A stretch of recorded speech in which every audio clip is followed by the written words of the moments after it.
మంగాయ మంగళాయ మహోజసే సింహశైల నివాసాయ శ్రీ నృసింహాయ మంగళం.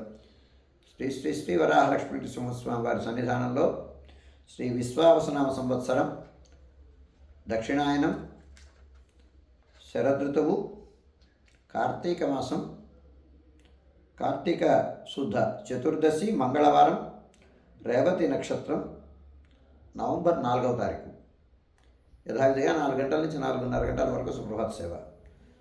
సుప్రభాత సేవలో భాగస్వాములు కాగోరు వారు దాని తగిన రుసుము చెల్లించి సంప్రదాయ అష్టధారణతో పరిమిత సంఖ్యలో భాగస్వాములు కావచ్చు. 4:30 నుంచి 6:30 గంటల వరకు ప్రాతరారాధనం. ప్రాతరారాధనలో భాగస్వాములు కాగోరు వారు దానికి తగిన రుసుము చెల్లించి సంప్రదాయ అష్టధారణతో పరిమిత సంఖ్యలో భాగస్వాములు కావచ్చు.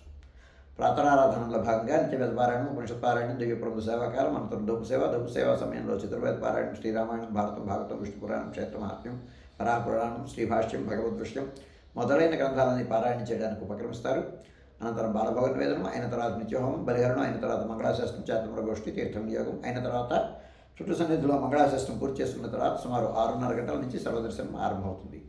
7:30 గంటలకు సహస్రనామార్చనం, 8:30 గంటలకు ఆర్జిత గరుడ సేవ, 9:30 గంటలకు ఆర్జిత నిత్య కళ్యాణం ఆరంభమవుతాయి. ఆయా సేవల్లో భాగస్వాములు కాగోరు వారు ఆయా సేవలకు తగిన రుసుము చెల్లించి సంప్రదాయ అష్టధారణతో పరిమిత సంఖ్యలో భాగస్వాములు కావచ్చు. 11:30 గంటల నుంచి 12:15 గంటల వరకు రాజభోగ నివేదనం, మహానివేదనం. ఈ సమయంలో భక్తుల యొక్క దర్శనం నిలుపుదల చేయడం జరుగుతుంది. స్వామివారి మాస జయంతి, చతుర్దశి, శుద్ధ చతుర్దశి ప్రయుక్తమైనటువంటి ఆస్థాన సేవాకాలం ఈ సమయంలో జరుగుతుంది. 12:15 గంటల నుంచి మధ్యాహ్నం 2:30 గంటల వరకు సర్వదర్శనం కొనసాగుతుంది.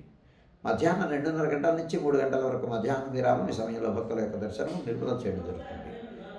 మధ్యాహ్నం 3 గంటల నుంచి రాత్రి 7 గంటల వరకు సర్వదర్శనం కొనసాగుతుంది. సాయంకాలం 5 గంటల నుంచి 5:30 గంటల ప్రాంతంలో ప్రధానాలయంలో సహస్రామర్చన జరుగుతుంది. ఆస్తికులైనటువంటి భక్తులు దాన్ని తగిన రుసుము చెల్లించి సంప్రదాయ వస్త్రధారణతో పరిమిత సంఖ్యలో భాగస్వాములు కావచ్చు. స్వామివారి మాస జయంతి ప్రయుక్తమైనటువంటి తిరువీధి మహోత్సవం సాయంకాలం 5 గంటలకి జరుగుతుంది.